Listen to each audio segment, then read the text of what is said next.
Match 1 about to get underway between Bozzzton and Jarla. And Saddle, we got the picks and the bans in that little Divine Shield bubble that you see around the class at the bottom when it comes up. That's going to be... you jumped the gun a little bit. I saw like the lower third come in, and I was like, that's the thing. And I was like, we're getting into it right now. That Divine Shield around the casters' names means that they have been protected from being sapped this cast. That's right. Yeah. Around the class, it means it's protected during the pre-ban phase. It is ineligible to be banned afterwards. And so Bozzzton has his Warrior protected. That's largely due to the Archivist Elysiana he has versus the non-Archivist Elysiana on Jarla's side. Jarla protected his Priest, as you would typically expect. Bozzzton had his Priest banned away, and Jarla's had his Druid banned away. So this is something that I am very interested in because I feel like it puts a different dynamic on the matchup for the Warrior for Bozzzton, as well as for Jarla. So Bozzzton, I don't feel like necessarily gets the payoff of having a good matchup to start versus Jarla not playing Warrior. But I think the idea is that you're going to beat Priest some of the times, and then you know that Jarla has Paladin left, and so the decks that you have with Druid and with Warrior are meant to be very strong versus Paladin. Yes, this Warrior deck, certainly there is only one weapons project, but there is the 2 Eternium Rovers, there is the Harrison Jones, there is, of course, double shield block, so the potential for armor gain is sufficient to be able to outrange those damage options from the Paladin. We have seen Jarla. I think I would give Jarla credit for being perhaps the strongest Holy Wrath Paladin player that we've seen so far. I guess alongside Firebat from Americas would be the only equivalent I can think of. Hunter Ace has played it great as well, but I don't think he's been tested as much as those 2 players have. Okay, that's exactly the question I was going to ask. Yeah. I did want to talk about the Firebat thing for a minute, though, because I do think that he played pretty spectacularly yesterday. Firebat, when he's in like his true form of combo decks, he just gets it. Yeah. And you watch it, and you're like, "Whoa, bravo. That was just beautiful." And I feel like with Grandmasters, he does kind of have that fire lit underneath him again, where he's like, wait a minute, I remember why I got to this position in the first place. It's because I really wanted to do this. And I think the more that he's been competing, the more it's been really encouraging him and creating that desire deep down inside where he's like, you know what, I do want to compete. I do want to show that I'm one of the best on the highest level. And if I'm going to do that, this Paladin deck is key to it because it's one of the best in the game right now. Sure is. Off to a slow start-ish for Bozzzton. He did have that questing Explorer, but now he's just kind of generating a bunch of 1-1s on the board. Jarla has pulled a long way ahead, as Priest tends to do very early in this matchup. Coin Ninja Tolvir. Coin Ninja Tolvir, that'll do it. That Mutate in hand for Bozzzton, though, might be key to swinging back, whether it in terms of just getting a huge power spike in terms of one of these minions in play right now, or that Mogu Flesh Shaper draw, which is always kind of the go-to way to scam your way out of a Priest game. I personally have had a lot of different styles of wins with Shaman versus Priest. None of them ever feel very clean. They all do feel quite scammy. And I think in Bozzzton's position here, if he had a lone 1 health minion in play that was at 2 cost, that's where the Mutate comes to mind for me. I think the fact that he's got multiple vulnerable targets, I like that he's holding off and looking for a better opportunity. But as it stands, I like that he's taken Totemic Smash off his Ethereal Lackey. He's looking for just a way to fight for the board. We had some criticisms about one of Bozzzton's turns in a Priest matchup last week, and he messaged me on Discord with a screenshot of the spot, and he walked me through his thoughts on the matter. Okay. And I thought it was pretty cool because a lot of players, if they talk to me about something, it is not necessarily the kindest of words.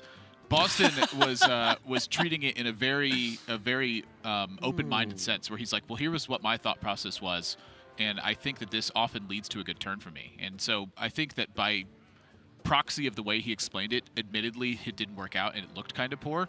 He did walk away, I believe, with a win in that game.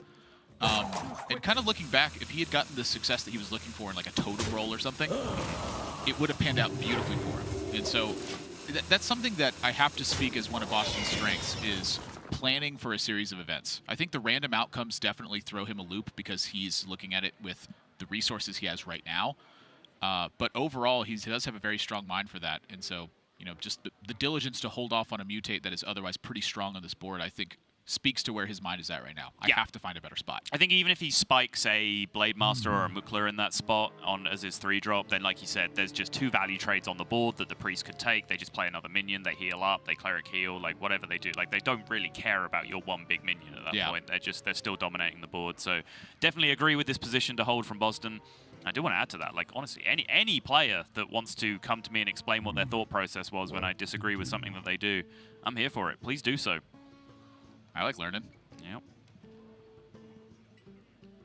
Who knows? Maybe sometimes I'll be right and the player will learn something. Nah, it's not going to happen, is it? Never mind. I want to appreciate your fake modesty. Yeah, no, fair enough. Also, shout out again to that person in Twitch chat who suggested the Witchwood Piper to Bunny Hopper. If you have any suggestions for me, feel free to tweet them. Maybe I'll learn something and it'll pick up in a popular deck. We need to find this guy's name. Like, I really hope Bunny Hopper does actually remember his name. Person in chat. Yeah, just guy in Twitch chat. Jeez. Slow turn for Bozzzton, but expectedly so. Yeah, that's the sight you didn't want to see. The High Priest Amit. Yep. Did not find anything that can create a magical effect out of that Ethereal Lackey, something like a Plague of Murloc, something like an Earth Shock, to be able to deal with these huge health minions that are about to come down. Illidan's kind of interesting, though. I feel like Illidan, without a Wild Pyromancer on Jarla's side, is quite threatening to Jarla's position. Like, you spend the whole game for Jarla, I say the whole game for Priest, that's, like 4 to 7 turns. You spend the whole game isolating the board and then having stronger minions to oppose. Right. And that's almost the exact thing that Bozzzton's trying to do, is isolate the board and then be able to check. And so that Illidan represents a pretty massive threat in the grand scheme of things. I mean, Jarla's got ways to check it. Bozzzton knows that the More Arms is there. That's just occupying time. And time is what Bozzzton needs right now. So if he gets out of this without suffering too big of a blow, I think it's good. But looking at Jarla's hand, that's probably not going to happen. Just the Ritualist alone is... Whew. That card is good. Yeah, this Nephesset Ritualist just kind of blows this turn wide open. I guess this is the thought for Jarla, right? Do you trade first and get a smaller Ritualist? So that way you can actually get the trade? The answer is yes. Bozzzton, I think, reacts adequately to the Ritualist. Yes. Where it's like, man! This is what Priest does. Just when you think there's a slight ray of light poking through the gap in the curtains, you find out there's a Shadow Priest, and that ray of light turns to darkness. Exactly.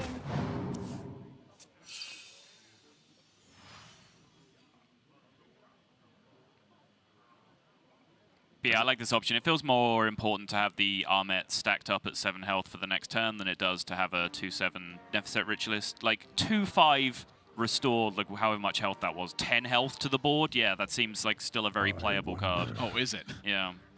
The old 2-mana 2/5 heal your minions to full that have colossal back ends. Right. Jarla does have to start thinking about the idea of mind control tech, though, because Psychopomp in hand, Armet on board, very appealing combination. I'm more interested in Bozzzton's plan, because he does have to get to Giggling Inventor and then find his way past that somehow. I think the problem I'm seeing is that getting past it is really the issue. Like, there's no minion kill in play right now. Right. So with Kobold Lackey and with Sandstorm Elemental, I feel like that's going to be where he looks to go. Turn 8, fill it up somehow, and then turn 9, slam that Giggling Inventor. With that Giggling Inventor in mind, is Jarla more interested in kind of pushing out a huge number of minions, knowing that he might have to punch through Divine Shields and force damage? It is a single copy. Okay. Former champ also a single copy in Bozzzton's list. I feel like Jarla is going to be interested in pushing damage. I'm not sure to what degree. Well, that degree. A large degree. An enormous degree, Admirable. Well, you mentioned mind control tech. So if you go with Divine Spirit and Inner Fire here, I believe that 2/5's biting the dust then, because you're probably adding a Light Warden to board, or an Acolyte of Pain. But if you go add the Acolyte of Pain, obviously you didn't Inner Fire. Must consider. Interesting. Like, my instinct here was Divine Spirit, Inner Fire, Amit, play a Light Warden, yes. Trade off the 2/5, smash Bozzzton in the face. Yeah, I'm down for the 18 on Armet, and then I guess the Light Warden coming down as a 118 is just too appealing, so... Well, when you put it that way. Yeah, sure. All right, sign me up. The light I just really wanted to push this 2 with the Netheset, you know? It's just so unimportant, though. Well, he's not going to have the light ward. It's like, this is the other way of doing it, right? Like, you just push the 2 and you don't add... Oh, he doesn't even do that. Wow, okay. Well, that's game. What's the out here? 1, 2, 3, 4, 5. No, there's no. So it would be Novice Engineer, pick up Ethereal Lackey, get exactly 2 Earthshocks off like a Sledge Slurper? I mean, you can just play Giggling Inventor, right? Deal with it next turn? Yes and no. Like, the more mana you have when you go digging with your Novice Engineer, the more outs you have, right? That's a true story. I guess I'm thinking about the momentum shifting, perhaps. If you play the Giggling Inventor now, though, that's true. Jarla maybe has a tough time developing because of mind control tech. I like that. Okay. You are, of course, just absolutely dead to silence and certain Pyromancer hands, but you've got to take a risk in this game somewhere. It's pretty much the entire game from the Shaman side. Yeah, that's what it feels like to me. Well, dust your hands off. Wrap it up. Round of applause. 2 silences in the deck for Jarla. So a timely way for it to show up. Tough matchup for Bozzzton. Does not walk away successful from game number 1. And for Jarla, it's another game under the belt and still in the hunt. What is that frog doing there? His trophy's got a mascot now. He's adding to his camera frame. Before, he was just flexing with a trophy. It was the only thing visible in the shot. Now he's like, maybe I should add something to distract from my giant trophy. Yeah, Soddle's right. For a while, the camera was just totally zoomed in only on the trophy. You couldn't even see Jarla. That's accurate. Inaccurate. That didn't happen. High Priest Amit, I feel like for decks that need to fight for board, like pretty honestly, the way that Shaman does, that High Priest Amit is just the nightmare. Yep. Like, I feel like against a class that, like Warrior, for instance, Amit is scary, but you have ways that are alternative to minion pressure to kill it. And so I look at a matchup like Shaman, I look at a matchup like Druid, and Amit just seems terrifying when I'm on both sides of that matchup. Yeah, I think if you are scared of Priest, specifically with Shaman, then Earthshock can be the go-to card. I know some people have been playing Plague of Murlocs, but I really, really don't like that option. I think it's too expensive, it's way too bad in other matchups, and it's because it's costs 3 instead of 1, it gets stuck in your hand. So in a lot of these matchups, like Bunny Hopper style matchups, where you're just doubling up every lackey, doubling up every card draw, you just have this Plague of Murlocs in your hand that's just taking up a card slot that you don't want to get rid of. At least if you draw an Earthshock in a matchup where it's bad, you can just kill a minion with 1 health, you know? You can just use it and affect the board and do something. We saw Purple doing that last night, I believe, in Americas, just playing his cards, getting it out of his hand, dealing damage. Plague of Murloc's not really a card you can do that with, but I can also get down with the argument of just like, you know what? The Priest matchup just sucks. Like, I just want to make sure my Shaman deck is as tuned as possible to win all the other matchups, so forget about all of this Earthshock, Plague of Murloc's nonsense. Like, I'm just going to play the good cards, I'm going to win the other matchups. Yeah, I think you have about 1 or 2 cards to toy with at this point in Shaman. So if you're playing on ladder and you're facing a lot of priests, chuck in an Earthshock. I mean, don't cut that Witchwood Piper. Don't cut the Witchwood Piper. No. But the Earthshock, yeah, you can figure out a way to get it in. It's a pretty good card against priest. We got to go to a quick break. When we come back, it's game number 2 of Bozzzton taking up Jarla. We're going to see if Bozzzton can even things up, because I think in the remaining games, he's got the advantage. Stay tuned.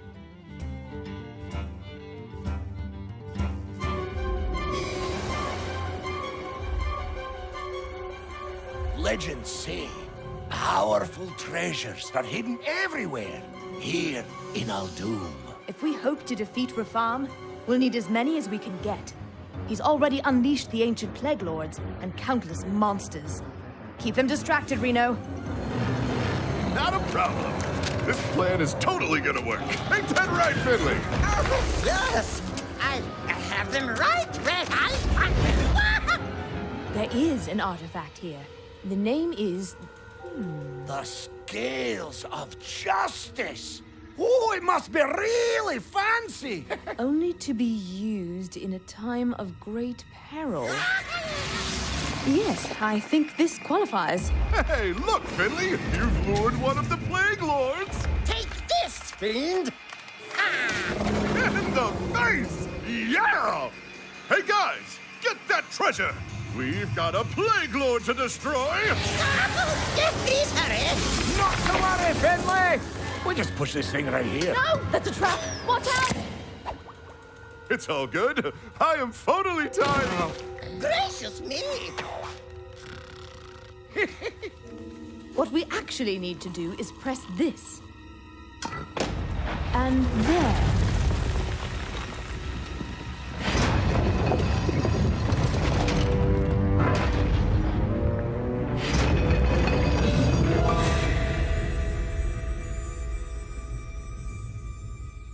A fish.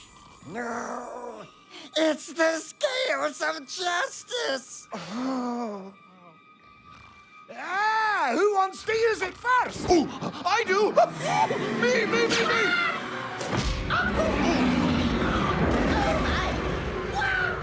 On second thought, maybe give it to Finley?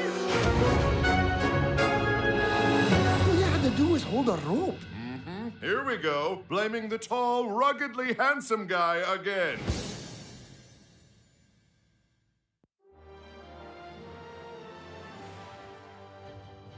My name is Elias Sibelius and I go under Bozzzton.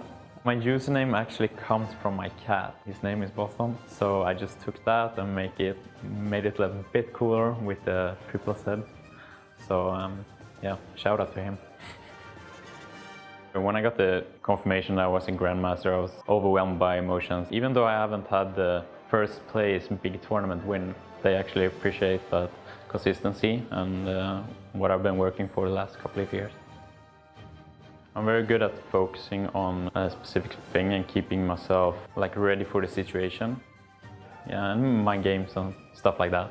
My favorite memory is still my first DreamHack. I remember facing Super JJ. I was a total newcomer, so it was very big for me to just be there and just realizing that I could actually beat all these players, and it was very cool. My personal goals for this year is I want to qualify for the playoff. Of course, I want to go to the global finals. That's, I think, everyone's goal, but I want to be one of the best players. I will try my best to get there, for sure.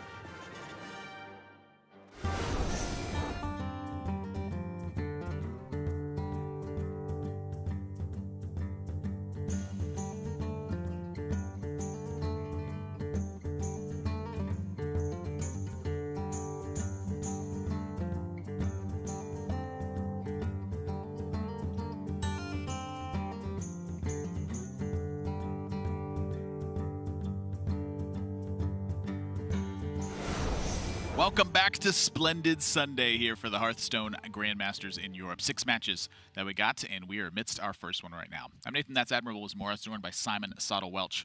And right now, Jarla has a 1-0 lead off the back of a very decisive Priest victory, in part thanks to High Priest Ahmet. And so now we're moving on to game number 2. Bozzzton's going to be on Warrior, and Jarla going to be on Paladin. And I think this Paladin is really the focus point for Bozzzton here. He needs to beat this twice, and that does appear like what his lineup is meant to do.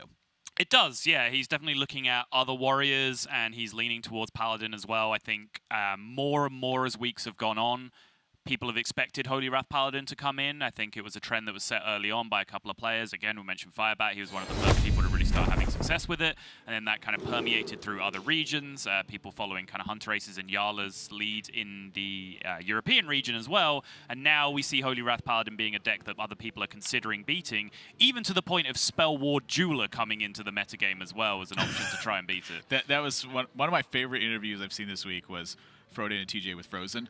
And they walk through the Spellward Jeweler Azalina endgame interaction versus Malagos. Oh, did they talk to him about it? Okay. And they explain it, and Frozen just has the smile on his face. He goes, exactly. Because the idea versus the combo decks is you Spellward Jeweler to make yourself untargetable. Yeah. You then Azalina steal their one-turn kill setup hand, and you kill them with kill them next turn. And the way that Frozen just goes, exactly. I was like, it's so good. I was like, this is such a perfect Frozen plan, too. Like, I see him, like, finding this and being like, oh, yeah. Well, I just have to do that. Right. They're just like in the lab super hard. Like, how do we beat all these like ridiculous combo decks with Warrior now? Frozen's just like, I just steal their hand and kill them with it. What if you just Azalina and dome them?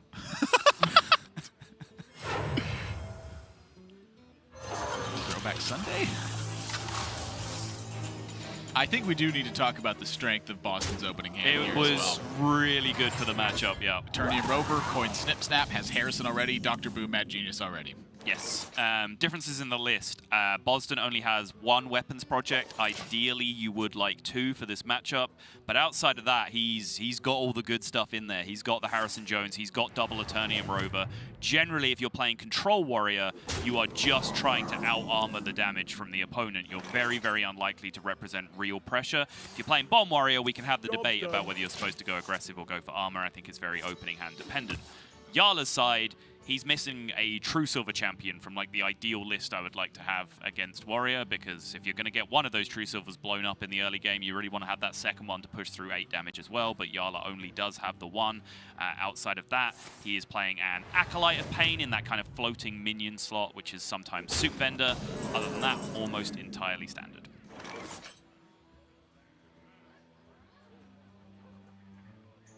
I was a bit interested in the Prismatic Lens last turn.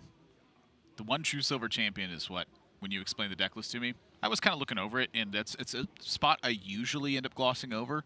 I'm just so used to playing 2. Yeah. And there are still a number of players in Europe who do play 2 of them. Right. I've liked the 1, but I always feel like I miss it. And as much as I hate to say it, it really is playstyle dependent. Like, as soon as I get a true silver, I'm like, 8 damage face, let's go.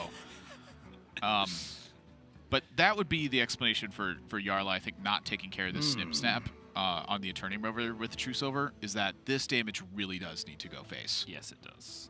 Like, when you only have 1, you've got to figure out a different way to take on this Eternium Rover. And this thing is a nightmare right now. It's a much more expedited clock than you expect, and it also threatens the armor generation. Yep. Can't play anything lest Bozzzton be able to capitalize on it. Like, this is just going as terribly as possible as Jarla could in the early game. Hashtag imagine not playing 2 Eternium Rover. Job done. All right, well, 3-cost Hammer of Wrath is certainly a possible solution for it on the following turn. Now Bozzzton has a decision to make. Because he can protect that thing with one of the best late-game cards in the matchup. If that Ziliax gets buffed by Armagadillo, if you can tank the first Holy Wrath from your opponent, which then does a little bit of health damage to you, and then use the Ziliax to pull yourself back up above 25, magnetizing it onto potentially another mech that you've discovered or whatever else, that can really lock up the game. But protecting that Eternium Rover in the early game might have just been worth enough armor. I do agree with this decision, but I think it would have been very, very tempting to just stack up that Eternium Rover. I have to commend his discipline. Yeah. Like, this is, that Ziliax would have flown onto that Eternium Rover if I was in that seat, and I'd have been like, I could kill him! I could win! Shrink Ray, right, is the fear. I think Shrink Ray or Subdue, if that happens in that position, you feel like you could lose all of a sudden. It's exactly those 2 cards. Yeah. Just picture Admirable, like, playing Holy Wrath Paladin based on these comments. There's like a Murloc War Leader on board or something. He's just like, True Silver, face! Take it. You don't do that? No, I kill some War Leaders. What class? Shaman, Ooh, with other Murlocs. I'll kill that War Leader. Okay. Another Eternium Rover drawn with the Warpath in Bozzzton's hand as well. That's another key armor interaction to help you build up to that immense, 50-plus point. You do always need more than 50. 50 is kind of like the magic talking point because, very obvious 2 Holy Wrath, 50 damage. It's the soundbite, yeah. Yeah, but you need to, pretty far exceed that life total because A, sometimes you're going to end up tanking a shot from a Shrivala. And then B, True Silver's 8. Holy Wrath, Hammer of Wrath is 3, 2 Consecrations is 4, and then a Zephyr's Killer. Yep. So for Bozzzton here, using this Plague of Wrath simply to clean off a 3-4 from board in an easy manner, very typical of the matchup. There's not a ton on Jarla's side that's actually going to threaten Bozzzton in terms of minion pressure. You said it the other day, it was like, I know how to solve the turn 7 problem, just Prismatic Lens and shift mana costs. Yeah. I'm seeing an issue with hand size. Yes. Very true. Let me think. Does the True Silver have to come down this turn just to get it out of hand? Looks that way, right? Can you account for hand size in a better way? Nope. Yeah, I'm definitely not into necessarily equalitying this board.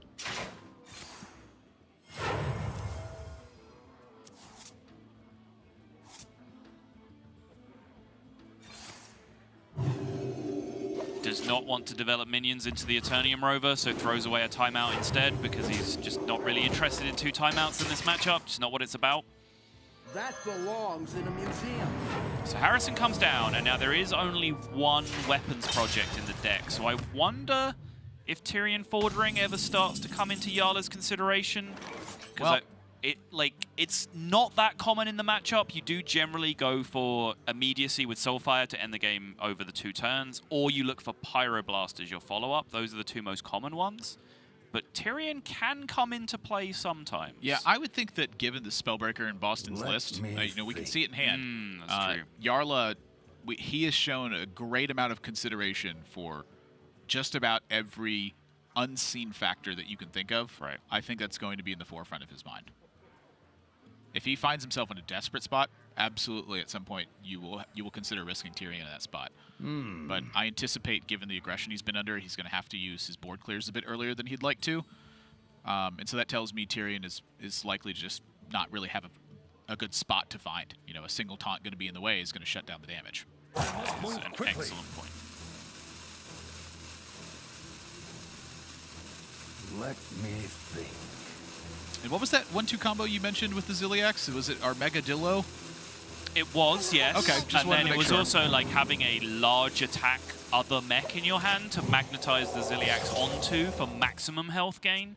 You know, a nice 4 attack, 4 cost minion. Pretty solid. 2 Morden drawn as well. Back-to-back draws. Huge for Bozzzton.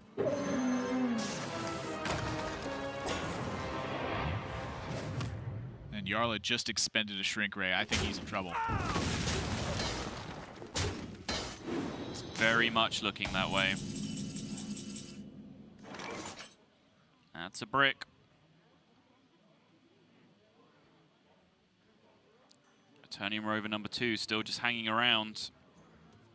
Yeah, it is only a 2 armor one because of the Shrink Ray. I think that's partially what prompted it on Jarla's side. Yeah, I think it's smart for Bozzzton to keep it hanging around and trade his other minions, though, because there is still magnetic potential, especially with Dr. Boom already in hand, so you can start picking up delivery drones for magnetic minions. So if that 1-1 hangs around too long, and another Snip Snap or something gets discovered. So for Jarla to fuel the card draw, he's looking at some sort of Wild Pyromancer turn. I thought he was anyway. He's looking at a Wild Pyromancer turn, just not with the Acolyte. So then I imagine this Elven Archer probably has its sight set on the Acolyte, or just take the 1 down to the draw. Perhaps the Wild Pyro survives and you draw a spell worth using. Right. Flashlight. If he plays the Acolyte there, because he spends 4 on it, he can't get another card out of hand. So does he end the turn at 8 or 9? I think it's because he needs to Wild Pyromancer Subdue. So, oh, Wild Pyro Acolyte Subdue. Oh, he spent 2 on the Novice. Right, That's right, how he right. gets- But yeah. so but he could have started the turn with the Acolyte and not played the Novice, right? Or did the Novice draw the Pyro? The Novice drew either Subdue or Pyro. Okay, gotcha. I don't right. recall Yep. which. That all makes sense then.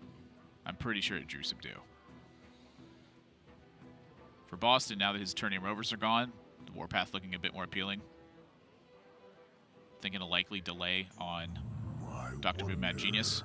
You really just do not want to take any amount of chip damage if you can avoid it. Nope. And you are very likely to find a turn with this deck where there are no minions in play and you can just happily play Dr. Boom Mad Genius. Like, that happens. It will come up if you wait long enough. Yeah. I've been faced with this spot a lot before since Dr. Boom got changed to 9. It is seriously, it's just so much tougher to play. Yeah. Press the button. Make sure you get that 2 armor this turn. Don't play the shield block. That essentially just banishes 2 armor into the ether.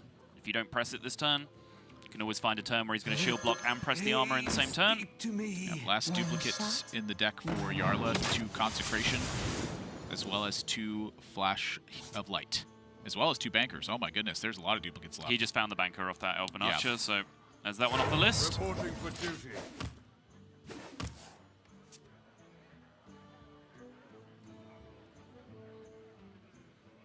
Don't want to take chip damage. I'm imagining a Tomb Warden.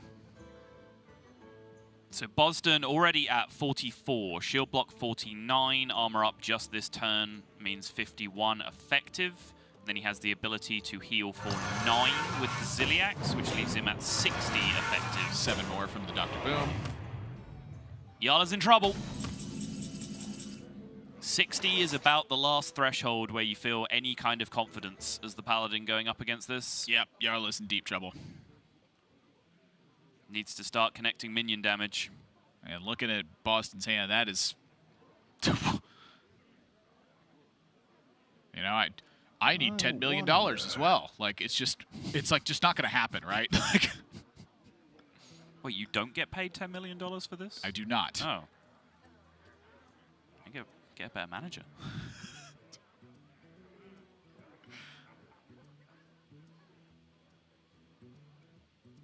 I wonder. Yeah, that's it's desperation time. Jarla needs to cook up something.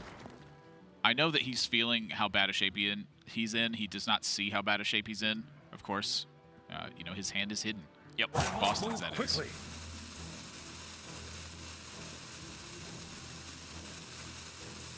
The lack of consecration draw is just infuriating here for Jarla, because an equality consecration this turn would have at least allowed him to push some minion damage through, and just getting those consecrations cast do chip into the armor total. Reporting with you. All right, I think it's finally Boom turn. I could be wrong, though. I mean, Yeah, again, from Bozzzton's side, I don't know how interested he is in just continuing to clear minions, but he doesn't really have the option to do that this turn anyway, so maybe it is the Boom turn? like, you've secured a taunt in play. I wonder. The opportunity cost is low because Jarla's deck's getting thin. Like, you know you're approaching the Holy Wrath turns. I want to armor up shield. Well, I want to shield block, potentially armor up, and draw a Warpath or a Dynamatic. Your magic Ooh, Spellbreaker getting used. Denies a card. Does not deny an Ashbringer, though. Yes, but Jarla needs to get into the deck, and he's got 2 flashlights left, but I feel like, you know, Bozzzton, I think, has sniffed this out perfectly, where Jarla's clearly struggling on, you know, card draw to some degree, and if you use a flashlight, that means that Tyrion cannot come down this turn. This has to be Consecration. It's not. He needs these 1/1s to hit face. And if you draw again, you're not going to be able to equality and consecrate. There it is. Zephyrus active, which means the Consecration is the draw.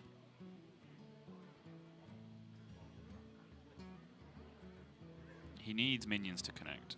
So if you go for a... You can't, you don't have 7 left. I was going to say, if you go for a Zephyrus turn this turn, and you hit it, you get to play Shivala's push through 2, but you wouldn't get to Banker in that scenario, because you don't have the mana to do so. I just really want this 2 damage to connect somehow. It can't! I know! Now you understand my daily struggle on every deck. Let's move quickly. Let me think.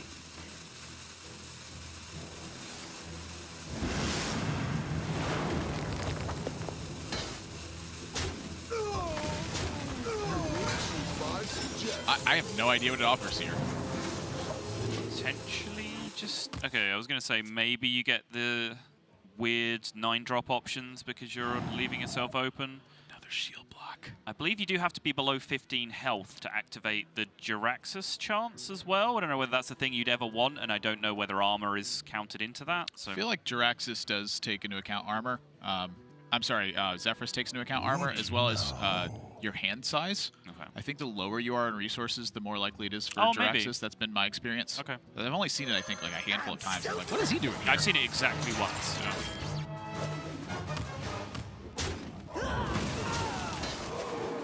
I'm almost After out seeing of that cards. silence, Jarla, some amount of confidence in this Tyrion. Yeah, and I like the option. Like I said, it's a 1-weapons project list. Bozzzton has 12 cards left. He did use the Spellbreaker.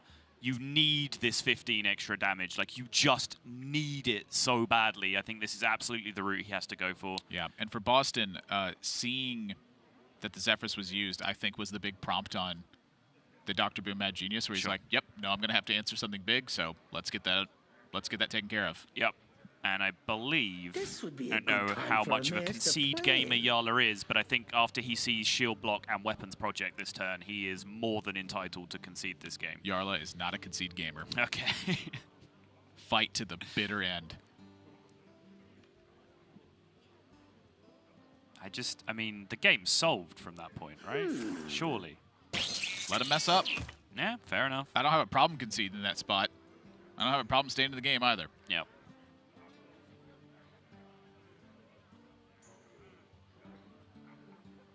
Oh, I love that fuse thing. Save the best for last.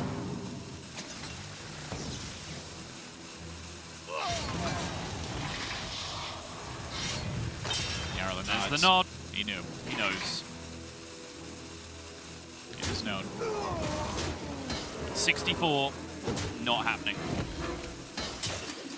I'm out of cards.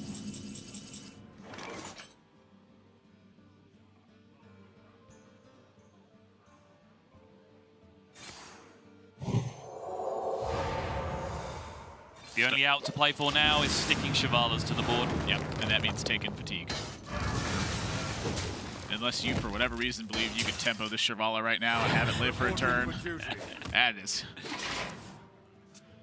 Honestly, given the position he's in, that's probably the right call. Just play it. Think about it. Yeah. What, is it going to stick afterwards? Yeah. When you give your opponent more draws and more activations and development? The point is neither one has a chance. He's dead. That's my stance. He's dead. There was at least a reason, though. I'm kind of surprised there was a reason.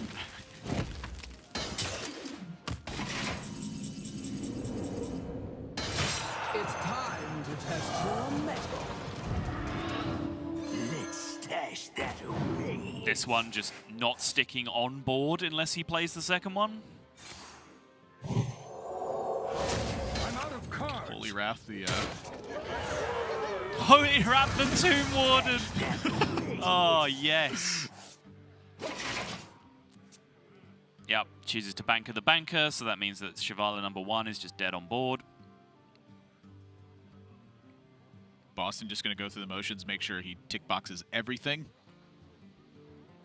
Clear as much as I can, take as little damage as I can, gain as much health as I can.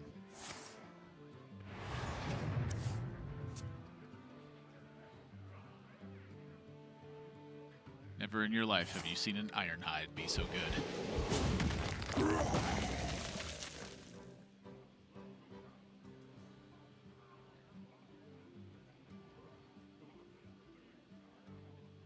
Kind of want to kill both of these without taking the damage on your Tomb Warden, but it's not super relevant, really, considering the weapons project on the other side. The Steel Rager having 5 attack, This would be a good I time think for is a master just such an plan. easy way to clear off a Chavala. You expect your armor to get shredded. Let's go ahead and shield slam, use the laser. Yep, I agree. I want the health on this thing. And you got all the answers in the world. It's all formalities at this point, but that's no excuse not to get the formalities right. Cards. That's why they're formalities. It's time to test your Very strict order of operations. Stash that away. I'm out of Hooray! His health turned red. Woo! We did it! How do you answer 2 Chavalas? Well, you brawl.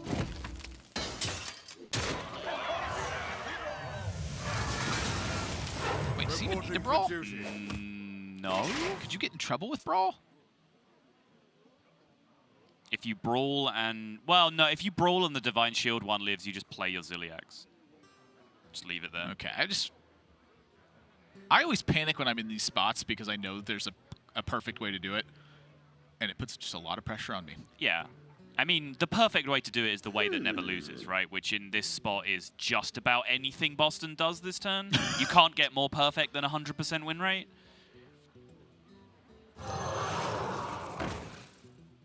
You can attach that, seal up to 1 million.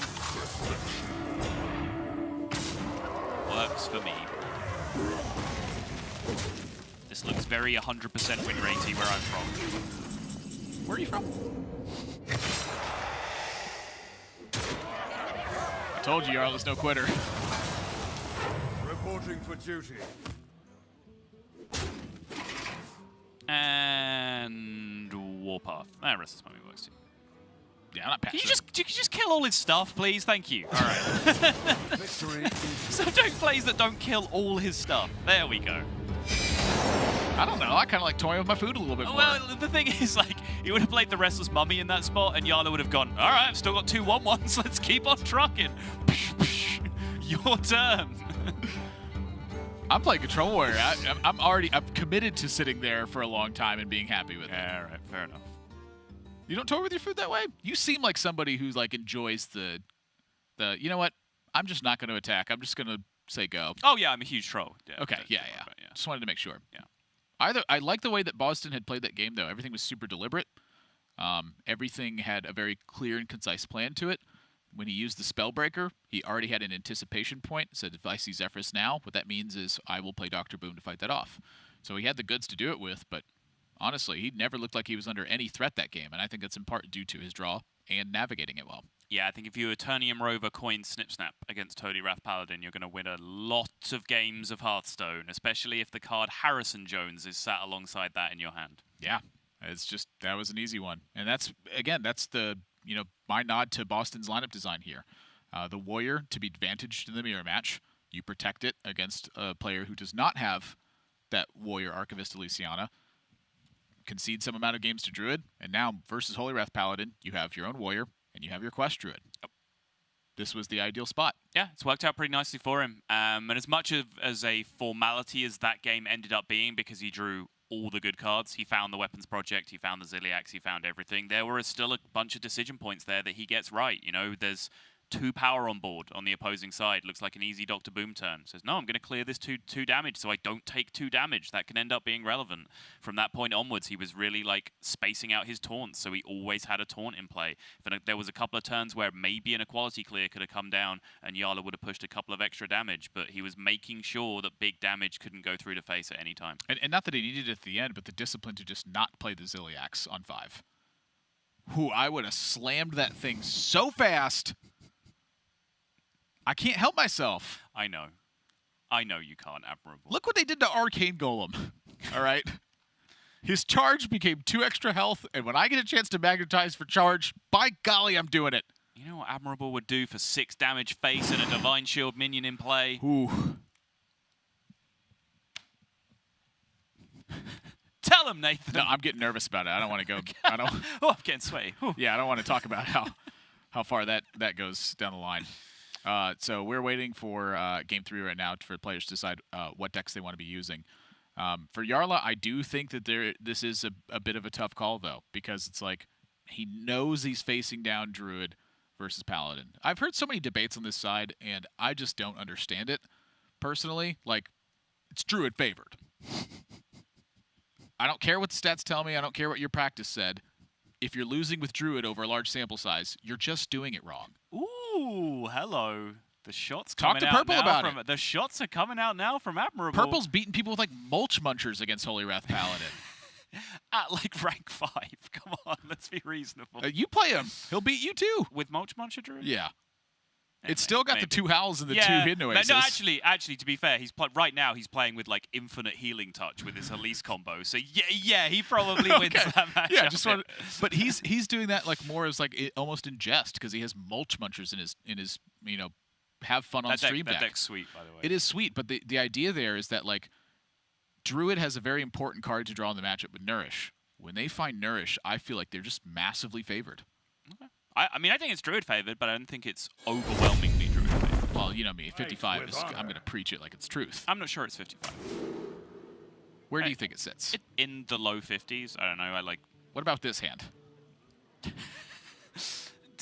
Yeah, all right. We're pushing 55 plus with that hand. Okay, I just wanted to make sure the plus was added onto that. Yeah. For safety's sake. But advantages are all they are, though. Yep. It's an expectation. It's not a reality. It's not a result. It just fell a little bit. Results ultimately tell the tale. We're back up again. Well, I think Boston's on a turn 5 complete. Mm-hmm. I'd be interested to see how he ends up piloting this one because I think this is. You want to see him innovate Nourish, is what you're saying? I don't know. Okay. This I think is like one of your dream openers, but you have a lot of points where you can go wrong. And so I think this is a key one to note, is that he's favoring the early quest completion. And I think it's wise. I tend to do this as well. Your quest is your rampant druid now. Why not ramp it up? Nobody? Quest Druid on turn 2. I saw that tweet. I like the one guy in the replies to that tweet that just didn't get the joke at all. It's just like, what? Well, maybe never seen the nobody joke. Yeah. Yeah.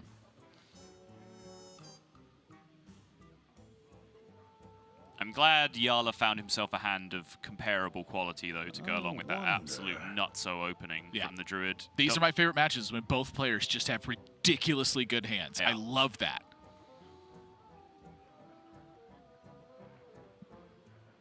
Prepare to see some power plays. Jarla plays the Novice here. He is already going back to 8 cards, draws up to 9 cards on the next turn, which means Christology will draw into a full hand, which means he'll have to draw something else to play next turn off the Christology, which isn't his second Novice Engineer, so that'll be like Crystal Smith Kangor or the Elven Archer. I think there are a lot of good options here from Jarla. I think that's what influences this line, though, right? Like, if he plays another Novice Engineer or another Christology this turn, he can start to very quickly get into overdraw problems. So I think that's why he ends up on Coin Acolyte a lot of the time, as well as the threat of Crystal Merchant coming down, which means he can just value bump his Acolyte and draw a card. Keep the parity with Crystal Merchant. Yeah, I think that's the main consideration.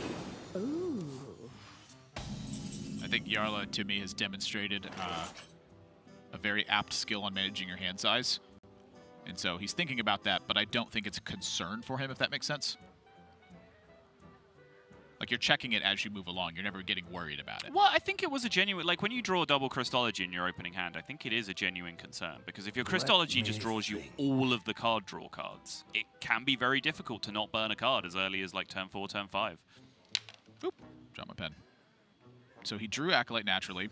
Yeah, so if he was to get like double Novice and a Blood Mage off his Christology. I see. So if you're thinking specifically in the Blood Mage Novice result. Yeah. Is that why he's attacking to draw first, actually? Is so that he can draw one of the attack ones? Now we might be getting too cute with it. Are you not playing Christology this turn? I think that's possible, yes. Interesting. Taking to 9 cards, you Crystal Smith down to 8. I think, like, if he bumps there and he draws his Thakal, he's playing the Thakal this turn, right? Ah, that's the main consideration. Yeah, that's absolutely the main consideration. And then overdraw clearly is a concern to Jarla. Oh, yeah, good. I was about to say, I was like, that is a lot of respect for somebody who's basically doing nothing next turn. Hey, 8 is fine. 8's totally fine. We can be at 8. That's very reasonable. Crystal Merchant. It's so many cards. Like, you get excited about a lot of cards. I've rarely seen you as excited about a card as you are about Crystal Merchant. You're just so happy about this card. You just don't remember Nat Pagel. You really don't. I did say rarely. I would think after 5 years of me still talking about this card that rarely is the word that would come to mind for me. Yeah, well. Maybe if you could say the name of it properly, I'd remember you talking about it. Spell Bagel. This doesn't mean anything. Words that are spelled the same are pronounced differently all the time. Yeah, but you see, it's not a name, it's a fisherman. Or I'm sorry, it's not a word, it's a name. It's a fisherman. It's literally a guy's name. No, you're thinking Pat Nagel. that's the dev. Correct. Yes. Matt Pagel is the fisherman. A fictional character. Oh, totally unrelated. Yeah. No inspiration there at all.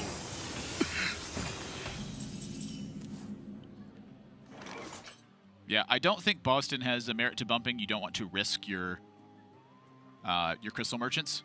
You want them to be a problem for Jarla in this spot, and so I think going face is just truly the only option there. Right. Get one less health on this Crystal Merchant, and then suddenly bump Consecration becomes a play from Jarla. Yeah, or just bump and kill the Crystal Merchant. Yeah, that too. For Bozzzton, the options of damage come way later, so the healing not a concern. The options for healing come way later, and you have 2 hidden oasis. One of them you typically end up burning, so not a concern on taking the chip back. Let me think. Your concern is mainly finding cards.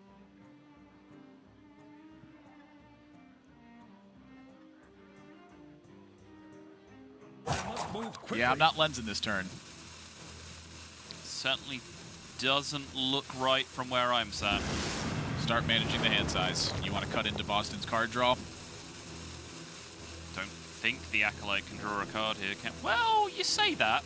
All of the actually essential cards apart from Baleful Banker are in the hand.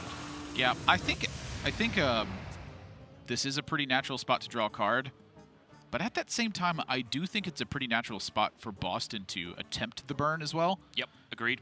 And the reason being is that the Acolyte's going to draw the card Drawing one way or that another. card anyway, yeah, that's a really important thing to ask yourself. I know, like, a lot of people really struggle with, like, do I burn cards here? Like, is it good for me? Is it bad for me? The first thing to think, are they drawing that card anyway? In this case, yes, they are. Yeah. Bumping the Acolyte twice and bumping it once. Very different. My hand is too full. Okay, it's damage. I think you saw Bozzzton's reaction like, yeah, all right, okay, we'll take a True Silver Burn. Fair. Yeah. I hope you like my invention. But, like, I want to go back to my point from earlier. Like, Jarla just burned a card and he was playing around hand size early in the game. Like, imagine if he didn't do that, how much of a mess this hand would be in.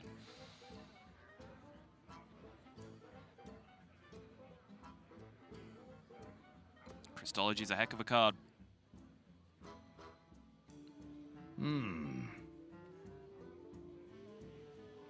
Saddle, I'm happy for you and I'm going to let you finish, but Nourish is one of the best card draw all the time. Pay 6 extra mana for 1 extra card. What are you talking about? Or 5. What am I talking about? I must move quickly. 4 Nourish costs 6. gives you 2. What? You get a refund of 2 mana. It's a threshold cost. Okay, sure. If we're specifically talking about when you get to play both effects of it at the same time, then sure. Perhaps you should take a look at the Osirian tier. Okay. That's active. Actually, what it's called? I don't know the name of any of these hero powers. Assyrian tier. Yeah, nailed it. Imagine not knowing Quest Druid lore. Imagine knowing any WoW lore. I actually don't think that's WoW related. Probably, Don't call me out on that. No idea. Oh, you're gonna get so many tweets. That's the idea. Drive that engagement. Straightforward turn for Bozzzton. I guess the Wrath maybe isn't straightforward. Because you could draw the card from the Crystal Merchant. The Crystal Merchant instead, yeah. Interesting. Yeah, he might just be down 1 card draw over the course of the game because of that decision. Huh. Didn't really think about that. At this point, I want to check duplicates over on Bozzzton's side. To Worthy Expedition. To Swipe. To Oasis Surger. Those are the remaining duplicates. Pyro Hammer turn? He needs to play some cards. Hammer recycles, but at least Wild Pyromancer opens up a spot in his hand. Because this Prismatic Lens needs to get cast at some point if he's going to power through this deck quick enough. Yeah, I do think that you have some liberty of slowing down for Jarla's spot. You know, 50 is a lot, like a pretty easy 50 is a lot different than when you have to struggle for damage. Did have a True Silver Burn though, actually. Yep. Job's done. The only True Silver Burn. Yeah. So, no, you're right. He does need to get this Prismatic Lens going. I'd be curious to see if he ends up burning a timeout or the Zephyrus for hand size. Yeah, the Zephyrus is scary because that is another huge damage point for you. The timeouts, I think, are a little more available. Goodness, if you use timeouts, though, like that opens up a world of Druid pain. It does, yeah. Bozzzton can respond to that by just saying, well, okay then, here's all of my minions. Oh, you don't want to save yourself for a turn, do ya? Well, you better clear this then, and you better clear this then. But I think because there hasn't been pressure, like it's not uncommon to see a Paladin at 12 or 13 health at this point of the game. But because Bozzzton just hasn't really had that hand, he's just had the draw my deck hand. Draw my deck hand? Draw my South Sea deck hand. If you just have that hand, then Jarla's under less pressure. So, like, a lot of the time, Druid can force you to play 1 timeout at this point of the game anyway, just by having so much pressure on board. So I don't think it's necessarily a huge loss For no one. to be 1 down at this point in the game.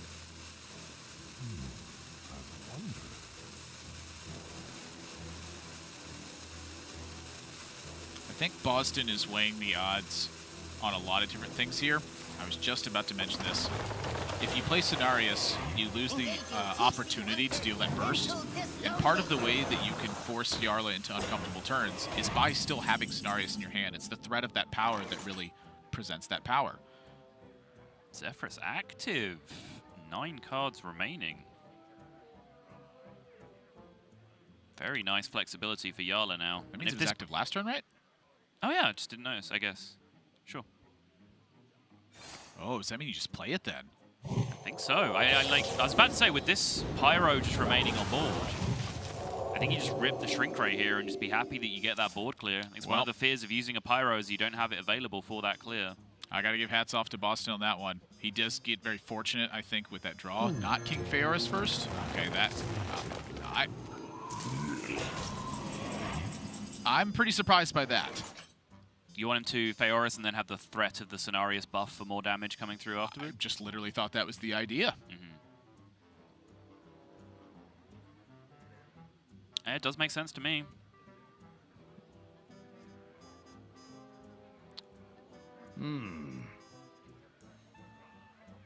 It's turn 8 and Jarla has 7 cards left in his deck. Left side.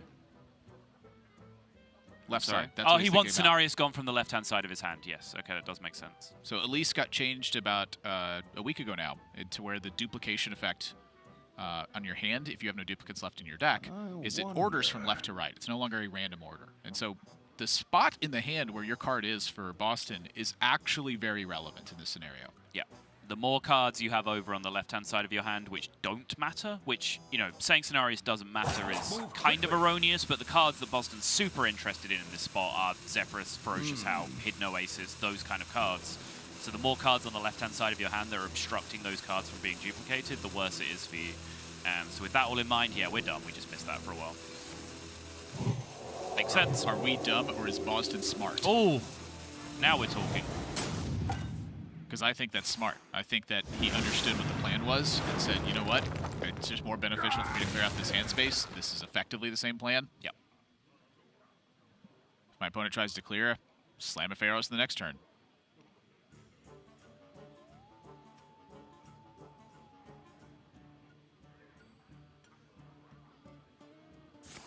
Wow, he's really interested in the pressure point on Phaeorus here.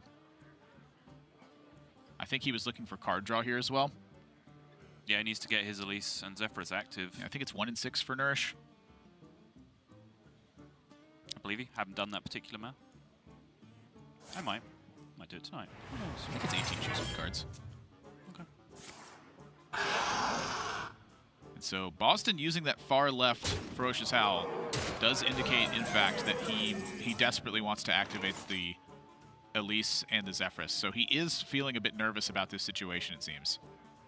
Yeah, he's just feeling that he's not, the race isn't getting there. And this is the problem, right? Is that if you're going to go for the heal plan, you know, let's go back to the debate on the matchup. If you're going to go to the heal plan, like, Paladin does on average draw through their deck quicker than you do. So it does often come down to, like, how many cards do you have left in your deck when that Elise and Zephyrus is active. Now, on top of that, you do also have the pressure plan, which sometimes works. So there is, I think this is why there's so much disagreement, because I think there's 2 plans for Druid that are each individually slightly unfavored to work out in a vacuum, but when you combine them both together, like, the option of having both makes it slightly favored in the matchup. I guess you kind of see why I wanted to play the Phaeorus first then. Go on. Well, think about the pressure plan. The threat of Cenarius prompts Jarla to take more action than he took, I think. Right. Quickly. So now you look at both timeouts being preserved on Jarla's side. Close the gap with one of them, use the other for the Holy Wrath turn. Yeah, drawing down to 1 card remaining on the next turn is Jarla. There's Surger. Which means 25 plus 25 is coming over the next couple of turns. That Ferocious Howl usage has meant now that Bozzzton does get his stuff active this turn. Yeah. I'm worried for Bozzzton now.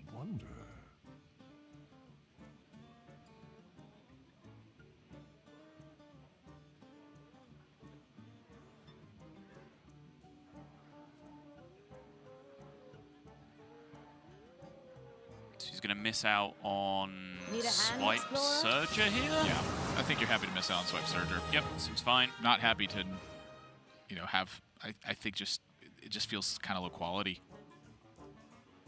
How can the Zephrys matter? I guess is my first thought. Time waits for no one.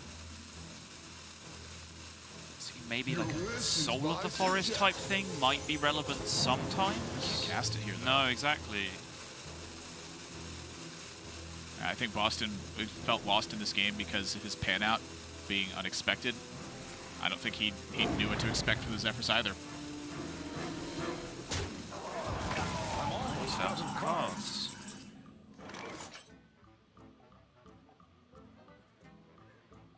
Easiest clear of your life.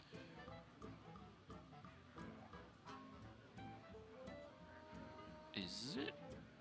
Yeah, clear. Next turn, Holy Wrath with timeout. Yeah, Holy Wrath again. Yeah, fair enough.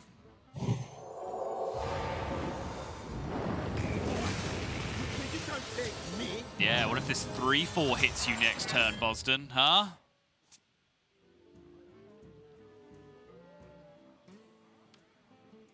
So if he goes to 37 this turn, so you just heal for 2. Goes to 37, he goes down to 12, he goes back up to 24. So that is pointless, we don't do that. I'm out of cards. Combo plus timeout. Stash that away. So you need Zephrys to give you 2-cost healing here, I'm out of cards. and I don't think that's possible when you go to 22. Correct. You'd have to play it last to teach it that you want cheap healing. You have to play it first for it to give you healing at all. So that tells me draw for Ferocious Howl. Oh, there's only one Howl in Bozzzton's deck. And even then, if he draws with Wrath, he can't Howl and Hidden Oasis anyway.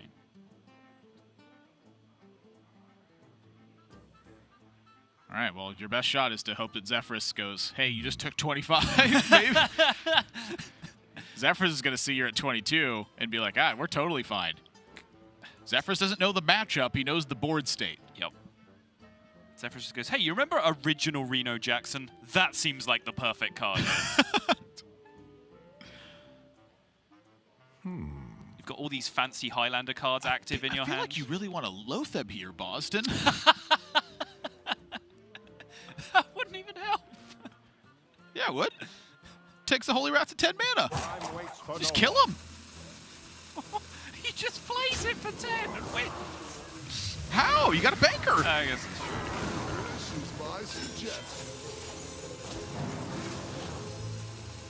Yeah, that's the healing it offers when you have too much mana. Yep. Yeah, that's the problem I described. He has to play Hidden Oasis first to influence Zephrys to give him cheap healing, like Healing Touch or Holy Light or whatever it would be. And then you have too much But then health. because you've already cast your Hidden Oasis, you're up at 22 because you've healed, and then Zephrys doesn't think you need healing anymore. I'm out of cards. He's a good boy, but you can't just teach him the matchup. You can't tell him that 22 health isn't enough when your opponent doesn't have 22 on board, because who knows that? It does say wish for the perfect card. Imagine if he just knew all the matchups. Like, he just plays the game for you at that he's like, point. oh yeah, Unseen Saboteur. Here you go. Yeah, right. Oh, Mechathune. Yeah, I feel for Bozzzton that one. He felt prompted to use his Ferocious Howl in that spot. I think it's something you could debate for a while, but it's very clear to me what his plan is in that spot. You know, he's looking for a second Innervate, get the hand spacing, and then have the Elise duplicate the Innervate, and then have Hidden Oasis in the same turn instead to get back up to 30 with the taunts in play. Yep. Having one copy of Ferocious Howl, I think, is a pretty big cost to the matchup. Agreed. I have not cut one from any of my Druid lists just yet. I feel like it's pretty core. I'm not playing it because it draws a card. I'm playing it because it gives me 10 extra health very often. And so that's kind of where I sit on it. I see why he's trimmed it out. You don't play against just one matchup. You play against a range of decks. And so if you want tech cards in there, it means you got to trim something. I do agree, but I also will agree and double down on the statement that I like having 2 Ferocious Howl in the deck. Just if nothing else, like, it's something to do in the early game that you get to cast sometimes, right? Like, it's significantly better than passing in that spot, though I don't know what card you'd call, like, directly equivalent to that. Like, I guess the 1 Power of the Wild, maybe, which fills that spot as something to do in the early game anyway. So maybe that criticism isn't particularly valid, but I think Holy Wrath Paladin rampant in this format as well. So two ferocious howls, can't speak today, is where you want to be. Yeah, you can't speak any day. Jarla, can you hear us? That's just not. Yes, I can. Hello, guys. Hello, and congratulations on this win. You once again staying up at the top, and you're tied in that first place spot. And you and Bunny Hopper, we're looking at his match later today to see if he can tie you. But right now, you stand atop the division, and you did so in I think a pretty impressive fashion. Where with Paladin, you've always pretty much seemed to manage your hand size. I want to ask you about Paladin in particular, but just the match overall. What are some of the most interesting spots to you, and the spots that you felt were very tough from your perspective? In the last game? In any of the games, but particularly in Paladin, because I think those were your most interesting games. Yeah, I think the game today, the last game, I had like some hand size issues, but I think it was still correct to go for the one overdraw there because you want to get your combo as soon as possible. I mean, I was risking like banker overdraw and then I probably lose, but still in the end, if I was like one turn slower, I wouldn't get there, but yeah, it panned out well. Also, the turn 9, it was, I think, maybe turn 8, I don't remember, but when I went for like, I think it was Conk, Prismatic Lens and something, just to make hand space. That was like one of the crucial turns with timeout. Actually, yeah, it was with timeout. So I could follow up next turn with another draws and make hand space and then clear the turn after and just make the combo and win. So I wanted to ask you specifically about the Paladin versus Druid matchup because Admirable and I had a little bit of debate before the start. Like, what do you think the win rate is for Paladin in that matchup? I think a lot of depends on like Druid list. If they are playing Fowers, that's pretty good against Paladin, and also double Ferocious Arrow. Bozzzton was playing only one, so I think it might be slightly Pal favorite in this case, but if they play double Ferocious, I would say it's like 55 for Druid. But yeah, it's still pretty close to 50. Pretty open matchup. Talk to me about the pick and ban phase, because we've been seeing Priest be the most popular protection, and then it's often just queued up in game number 1. Bozzzton has a lineup where protecting his warrior, I think, makes a lot of sense against what you have. So what did you anticipate, and what were the main reasons that Bozzzton wants to have warrior in his lineup against you? Yeah, I mean, it's either he protects Priest or he protects warrior. Both of these decks are gonna win the game most of the times. So yeah, I don't think it really mattered. And the series always comes to game 3, which is either Paladin versus Druid or my Warrior versus Druid, I think. So I don't think it really mattered. I was expecting either him protect Priest or protect Warrior as he did. I wasn't really surprised. And yeah, I mean, I always went for the protect Priest, which is like the best deck in the game right now. And yeah, it always should win one game. And most of the series are gonna go to game 3 anyway. Hashtag protect Priest. Yep. Right there with you. Protect Priest. It's the best. Wins every matchup. You want to play it. Jarla, is there anything else you'd like to add before we let you go? Not really. All right. Well, enjoy the rest of your weekend. And enjoy your time off, and enjoy your top of the standings that you have right now. You've earned it, my friend. Well played, and we'll see you next week. See you guys next week. 8-2. Getting right on up there. 8-2. There's not much longer that we can start talking about, Hunter Ace and superlatives without applying that same kind of stuff to Jarla. I made this argument previously that they actually came up on very similar trajectories through the European sort of underscene, I guess. And then Hunter Ace just went like that, just like miles beyond him to just winning everything, world championships or whatever. But I do think they're very, very similar standard of play between the two of them. And, Jarla just hasn't quite had all of those results line up in the way that Hunter Ace did. I think they are very, very comparable. I definitely agree with that. It's card games at the end of the day. And so sometimes you're going to have the year and everything's going to go right. Sometimes you're going to play as best as you can and things won't go your way. You can play brilliantly at Hearthstone and still lose. It's a very skill-intensive game. That does not necessarily mean that in every single game it is a skill-rewarding game at the same time. You make the most of it and seize the opportunities when they come up.